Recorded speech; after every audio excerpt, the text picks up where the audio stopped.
What's next? Jenny, hey, we're back with the Bold Beginnings series, and we're going to talk about something today that's going to happen to everybody, I hope, exercise. But we're not going to dig super deep into it. We just want to make sure that newly diagnosed people understand the impacts, right? Absolutely. Okay. Because I think it's a neglected topic at that initial diagnosis and the overwhelmingness of everything that you're trying to learn about. Exercise is way, way at the bottom in terms of what to expect to try to learn, right? I also think that when people think of exercise, they think of at 11 o'clock, I'm going to go to the gym and I'm going to run on the treadmill and I'm going to lift these things. Then I'm going to do this. Then I'm going to go back. But exercise could be cleaning the house or cutting your lawn or your kid going to a store. Yeah. Walking around it.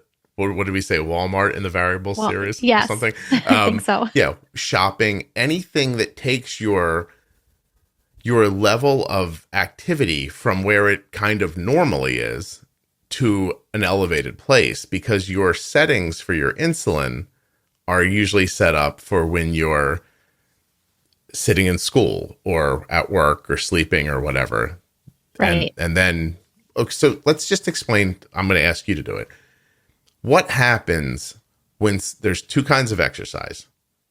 Look at me. Anaerobic and the Aerobic. What is it? And the other one. The other one. You're so funny. Oh my goodness. I made weightlifting signs. Like movements. Yeah. Yes. Anaerobic. Yes. Like resistance and weight training, in which you're not increasing or not for long periods increasing your heart rate, right? And then there's cardio kind of exercise or aerobic where you're using oxygen at an increased rate, right? And they both do something different to your blood sugar or could. All right. So anaerobic, like from my childhood, Lou Ferrigno, lifting weights. There you go. And aerobic, what's her name? Married to the guy from CNN, did the thing. Oh, yeah. Oh my God. Famous actress. Did that thing in Vietnam people didn't like. Jane Fonda. There you go. There you go. Woohoo! I knew it. How is it possible I could give you her entire litany of what she did throughout her life, couldn't think of her name? That's ridiculous. Oh, okay. I actually am very, very proud because my husband is the trivia man. He knows, he could look at somebody and be like, he did this and this is his name. And the song, I'm like, I know the song. I can tell you all the words, and the group is, I don't know who the singer is.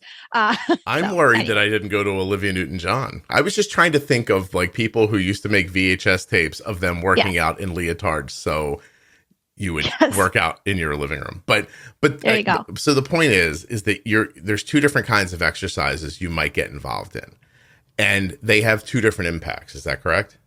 Yes. Okay. So aerobic exercise may make my blood sugar go down. Yes. And weightlifting and resistance stuff could make my blood sugar go up. Correct. Okay. In fact, the anaerobic or the weightlifting resistance, the heavier the load, the more that you're doing in that, is more of an adrenaline kind of release, right? It's the more pumping kind of, and so that can be the reason it's causing a rise in blood sugar. And the others, typically aerobic, whether it's running or jumping on the trampoline. And the trampoline in the past couple of years, I've heard more comments about trampoline blood sugar problems than any other sport for kids. Because I think it's kind of what I was bringing up at the beginning. Your kid is 8 and they're running, sitting down watching TV, and then all of a sudden they look up like a puppy that saw something. I'm going to jump on the trampoline now, and then they run outside and do that, and you're like, wait, stop. Kids are all shiny, dangly objects. That's what it is. They're here. They look content, and then they're like, oh, look it over. It is. It's like a puppy. It's like, whoa.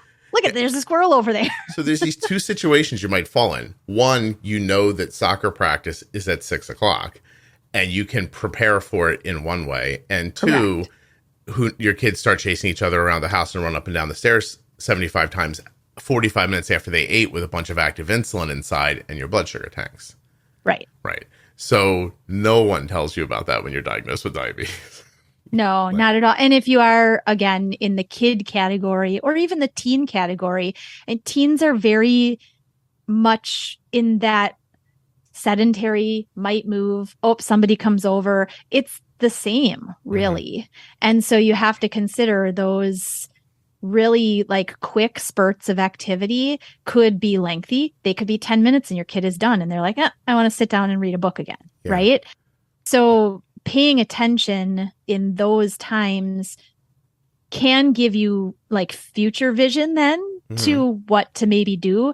But it's all learning, really. Yeah. It's paying attention. It's not going to be perfect. Don't expect it to be perfect. Know that you have the tools to manage and some idea that if something's planned, you can try to accommodate and see how it works out. And if something's unplanned, one of the best things is just making sure you got some carbs to manage, because that's all you can do to fix it. Yeah. So kind of the way I think about it is, you ever see those beach houses up on the stilts? Mm-hmm. Okay. Those people said, I know that one day water is going to come rushing in here and I'm going to put my house up where the water can't get to it. And I think it's water, but I don't understand how to say it. So that's fine. It's pre-planning, right? Yes. Somebody else built their house in the ground. The water comes rushing in. The house goes back out into the ocean. They're like, I don't know what happened. Well, what happened was you didn't plan very well.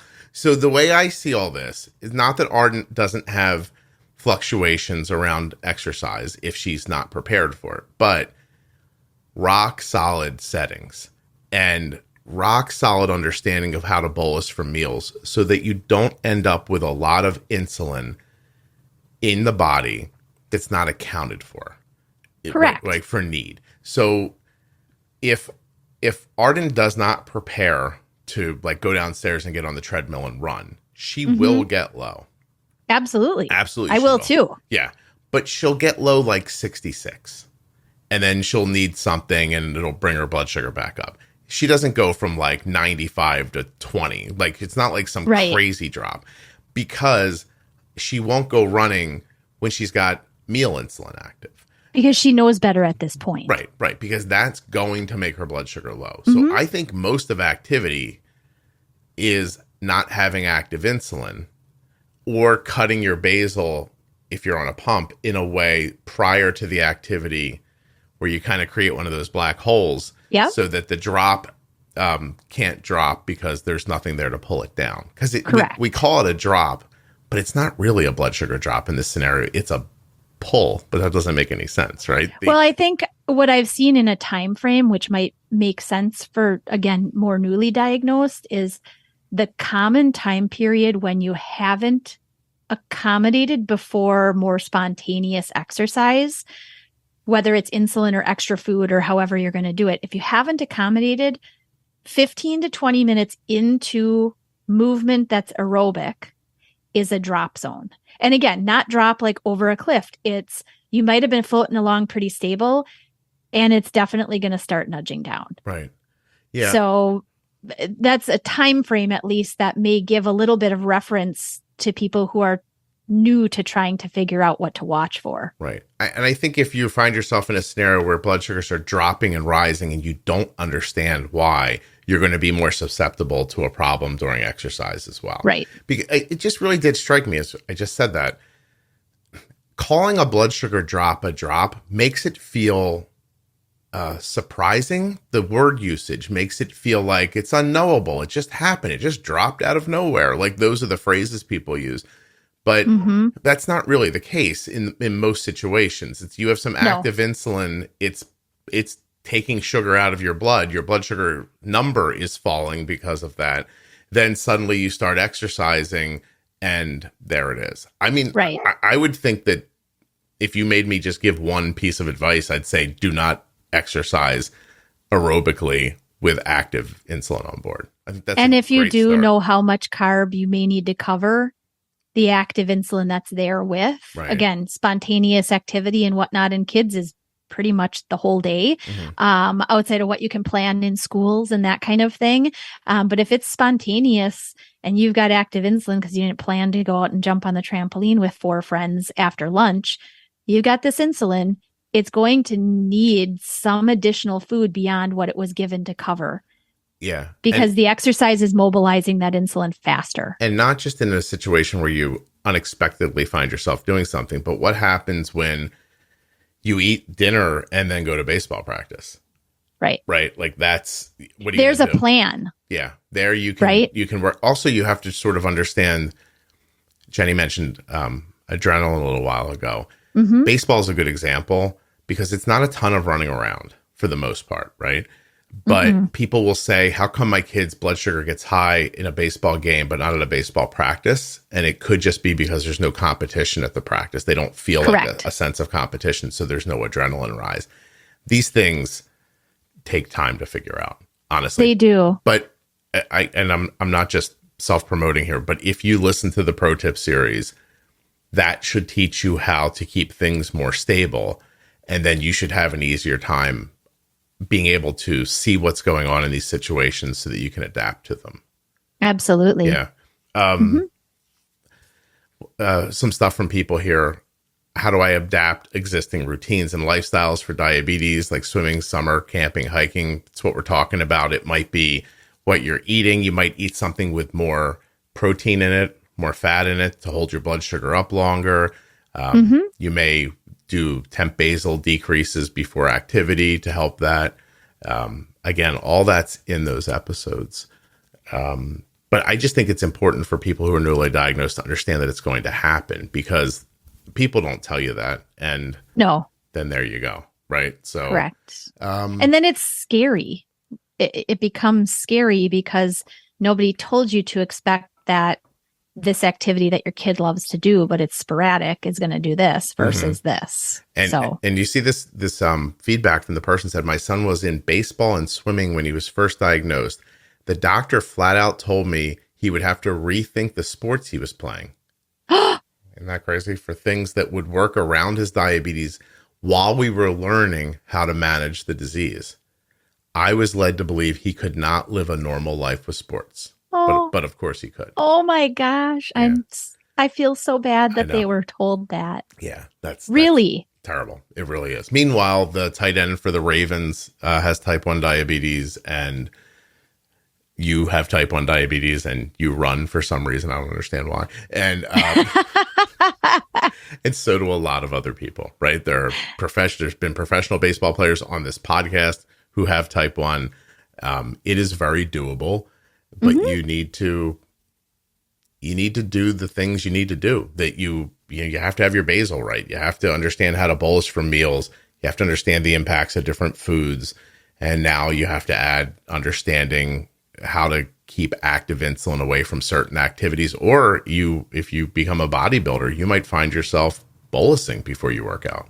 Correct. Yeah. Absolutely. Anaerobic exercise can, for many people, not always, but it can, depending on the length and the weight and, all of that, it can drive blood sugars up. Again, when it's going to be based on your response. It could be that you start out in a really great place and by the end of your lifting session, you're riding high or you're kind of nudging up essentially. But overall, you have to just pay attention to you.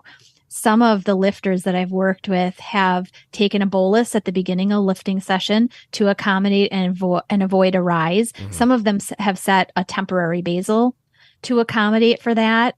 Some of them end up doing a little bit of both anaerobic and aerobic exercise, knowing that their blood sugar is going to get driven up by weights. They end up allowing that drift to happen to a certain point and then following it with aerobic exercise, which they know is going to navigate it down and tends to kind of smooth things a little bit more on the back end rather than a dramatic drop like we often see with cardio. Yeah. So, and you also have to, when we talk about mixed meals, right? Like it's easy to pick one food and bolus for it, but what do you do when, you're having meatloaf and mashed potatoes and applesauce and these all have different impacts?